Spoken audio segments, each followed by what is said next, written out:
As the conflict entered its 16th day, with the United States and Israel repeatedly claiming to have dealt a severe blow to Iran's ballistic missile forces, and even suggesting that Tehran's capacity for retaliation was nearing exhaustion, the Iranians suddenly deployed a weapon that had never before appeared in this conflict during the 54th wave of the True Promise 4 operation on the evening of March the 15th. What tactical considerations and strategic deterrence lie behind this move? That weapon is the Mudstone ballistic missile. While the name is familiar to observers of Middle Eastern military developments, its debut in this high-intensity war of attrition still sent shockwaves through the ranks of its adversaries. To understand the significance of this missile, we must first examine what it actually is. Simply put, the Mudstone is one of the most advanced medium-range ballistic missiles currently in Iran's arsenal. Its most notable feature is its two-stage solid fuel propulsion system. This differs significantly from Iran's older liquid fuel missiles, which require a lengthy refueling process before launch, a process that leaves them vulnerable to enemy reconnaissance and strikes. In contrast, solid fuel missiles like the Nish drastically reduce reaction times.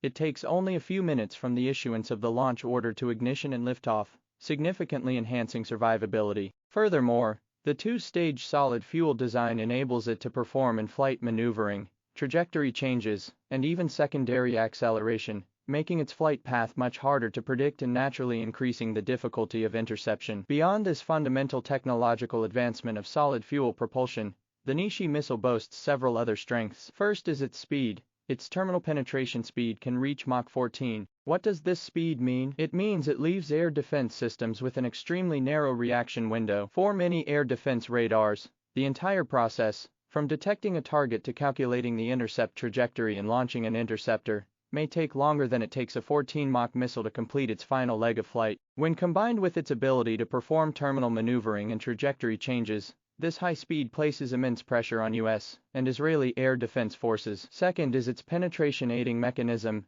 decoys. According to statements from the Iranian military, and information revealed in past conflicts, the upgraded version of the Mudstone is equipped with decoys. This is a highly effective penetration technique. When the missile ray enters the atmosphere, in addition to the actual warhead, it releases multiple decoys that appear virtually indistinguishable from the real warhead on radar. The number of interceptors available to an air defense system is limited. Faced with a swarm of targets that are nearly indistinguishable, there is a high probability that interceptors will strike the decoys, allowing the real warhead to slip through. The few U.S. and Israeli air defense interceptors capable of engaging the Mudstone also face this difficult dilemma. Third is its range. The Mudstone has a range of between 2,000 and 2,500 kilometers. This figure places the entire territory of Israel within its strike range. Whether it is Eilat in the far south, settlements in the far north, or even critical infrastructure around Tel Aviv, all fall under the Mudstone's coverage. This means that by deploying this weapon, Iran is sending a signal that goes beyond the localized, tactical retaliation of the past. It represents a comprehensive strategic deterrence. It clearly tells Israel that, should Iran choose to do so, any target within Israel, including core facilities considered the cornerstone of Israel's national security, could be struck at any time. So why did Iran choose to deploy this trump card now, on the 16th day of the conflict, during the 54th wave of attacks? Behind this decision lies a profound tactical calculation on Iran's part. The first reason is attrition. Looking back at the first 53 waves of attacks, Iran primarily employed large numbers of relatively inexpensive, older model ballistic missiles and suicide drones. Although these weapons lack the penetration capabilities of the Mudstone, their sheer volume means they play a crucial role in depleting the air defense interceptor stockpiles of the United States and Israel. A single Arrow 3 or Standard 3 interceptor costs millions of dollars, whereas an Iranian suicide drone may cost only tens of thousands. This massive cost asymmetry is difficult for the defending side to sustain. After more than 10 days of intense conflict,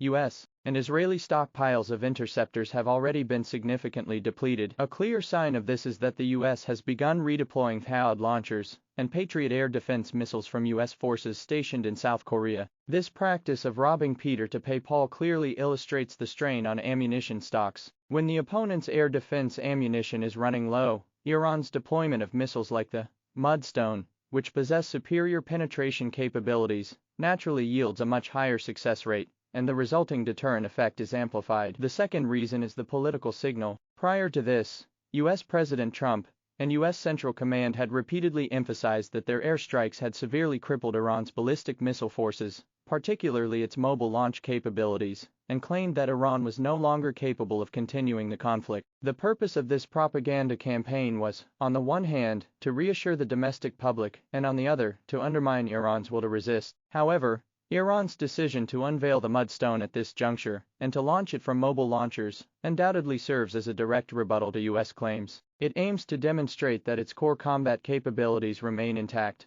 While the U.S.-Israeli airstrikes have had an impact, they are far from having paralyzed Iran's missile forces. Iran's retaliation is not nearing its end. The real showstopper has only just begun. This signal carries immense impact for those forces within the U.S. and Israel that were already reluctant to become embroiled in a protracted war. They will pressure their governments to pursue a negotiated resolution to the conflict rather than continue this endless war of attrition. Judging by feedback from the battlefield, the Mudstone missile's combat effectiveness has indeed dealt a substantial blow to Israel. Reports indicate that during its 54th wave of strikes, Iran precisely hit multiple core strategic targets in Israel, including command and decision-making centers for air operations, military, industrial, and defense infrastructure, as well as troop assembly areas. These achievements fully demonstrate the Mudstone missile's penetration capabilities and strike precision. Israel's reaction to the debut of Iran's Mudstone missiles is also worth noting. On the one hand, the Israel Defense Forces,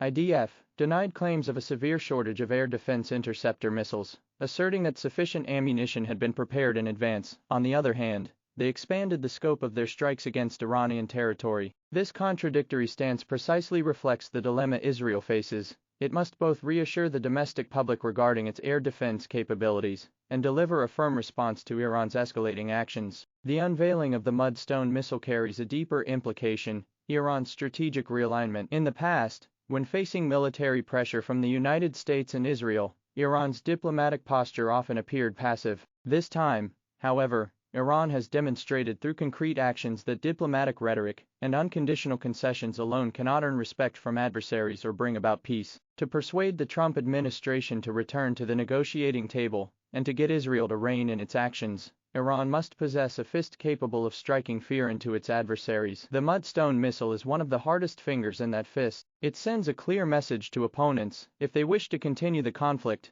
Iran has even more formidable weapons in reserve. If they seek to halt hostilities and negotiate now, while their bargaining chips remain intact, may be an opportune moment. This kind of strategic maneuvering on the battlefield is often more direct and effective than the verbal sparring in diplomatic settings. The first deployment of the Mudstone missile is not only a demonstration of Iran's military technology, but also a manifestation of its strategic thinking. It signals to all observers of this conflict that, in this asymmetric contest, Iran still has cards to play, and the cards it plays next will be increasingly formidable. As for where this conflict is headed, it will largely depend on how the United States and Israel respond to this new trump card Iran has played.